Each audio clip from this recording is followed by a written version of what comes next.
can this work in year one with this amount of turnover? Well, there's no way it's going to work in year one. But here's my question. Say it doesn't work in year one. And what does it mean when you say doesn't work? Like, doesn't make a bowl game? Or no, I mean, what's the expectation here? I mean, I think they win 3 or 4 games. That's not very many. No. So that's my question. Bad. I mean, the win total is 4.5 for them, and their schedule is just brutal, especially to start. So here, with all these transfers, Maggie, don't you think that it's going to take some time to gel? And isn't there a chance that it starts off real bad? How does Deion handle adversity? Because he won pretty quickly at his last game at Jackson State, and he won like crazy as an NFL player. He was unbelievable. So, you know, they have a tough schedule. They're probably going to have a real slow start. So I wonder, with all this change, is he going to be able to really stay patient with this? He doesn't strike me as patient at all. Well, I don't know, but I don't know if they even have an option here. There were 40,000 people at the spring game. I mean, this is the thing about Deion, whether he wants it or not, the attention follows him because of his Hall of Fame football career, because of his outsized personality, because of all of it. It helps the program. I'm sure it helps him recruit. Oh, my gosh. I mean, it has to be incredible. But I don't think you get like an ease in to this. Everyone in the entire state is into this, and like the whole world, the whole sports world is watching you. So, but I mean, just run down the beginning of their schedule. It's crazy. At TCU, yep. I mean, I have to imagine they're 3 touchdown dogs in that one. I know they're a big underdog to Nebraska too, who stinks. Now with Matt Rule, then Colorado State, then at Oregon and USC. I mean, come on, that's impossible. You have to have a well-rounded team, a veteran team to play, to even stay in with those teams. So it's going to be tough. If Deion gets blown out a bunch, I worry, because he's gotten all these headlines this spring. I think he has to follow up with a pretty good fall. Then his son is playing quarterback, right? Yeah. Deion Sanders. Yeah. I think he's a pro prospect. He's going to be like, I'm out of here, and he's going to go to the NFL. I don't think he can. No, He'll hit the portal, and Deion will basically say, no, you can't. Well, he's of age. I think. I honestly think. You think Deion's son is not going to go to the NFL? I think Deion's going to be like, yeah, go ahead.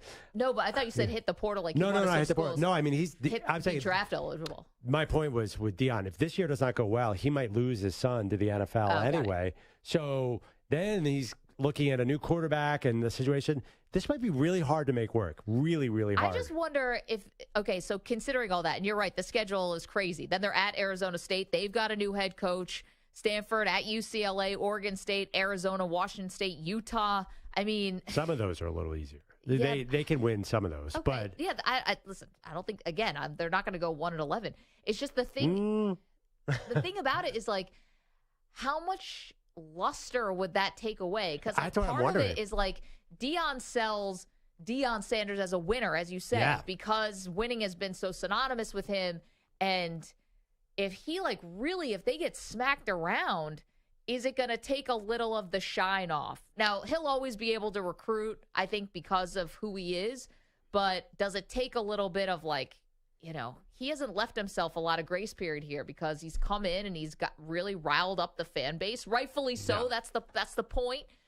But man, it's really also put a pretty big spotlight on them. Yeah, he's got a target on him. I think a lot of people in college football, because he's been such a disruptor, are going to want to see him fail. That's just the way it is. He's a disruptor in the sense that other coaches have come in and forced kids into the portal and got rid of kids, but he's done it and sort of almost boasted about, hey, get out of here, and made a scene out of it and done it above board and said, I'm not going to give you, this thing. He won't let players show their practice tape to other teams. Yeah. He's been very, I think he's going to have a target on him. Now, listen, if he goes 3-2 in that first month, then forget it. The whole country is going to be on board. Yeah, it's going to be the most exciting thing. He'll be the biggest thing in the sport. He might already be. Yes. No, he's not on the same level as Saban and Kirby Smart, but because he's Deion Sanders, he kind of is. It's a different level of celebrity. Right, but we didn't watch. I mean, I didn't watch a lot of his games last year. I think they had one game day game, but just because he's Deion, I think he does have to bring that success, because being a great star in itself doesn't mean anything. You could, great players rarely make great coaches. Yeah. I think they have to win, and they have to win pretty quickly. It's hard at Colorado. He came into a terrible program. So I think we're all getting this hype. He had the #1 transfer class, right? But I'm worried about it. I'm just worried about this whole setup. Not based on any X's and O's knowledge. I'm sure they have good players, but they can get all this together by September 2nd, Maggie? I don't know how. And I'm just curious what the reaction is going to be if they do fail, like in kind of spectacular fashion. Now, first of all, I'm not saying that's a given, by the way. Like, they brought in a lot of really great coaches. Yeah. You know, like, they're not messing around here. I know, but why they have to start with TCU and then get USC? I mean, but that's been set in stone for a couple of years, you know? I know, and it's like, why do they have to put Oregon and USC at the top of the schedule? That's my only concern. The Pac-12 is pretty darn good next year. There are a lot of quarterbacks in that conference. It is going to be pretty crazy. I mean, listen, he was able to basically poach away and hire away, you know, some coaches from some really big programs. You know, Charles Kelly, like, some of these guys are, you know, names that we've known for a long, long time. So good for him. I'd love it if it succeeds. Like, if he's awesome and they arrive on the college football scene, I think it's better for college football.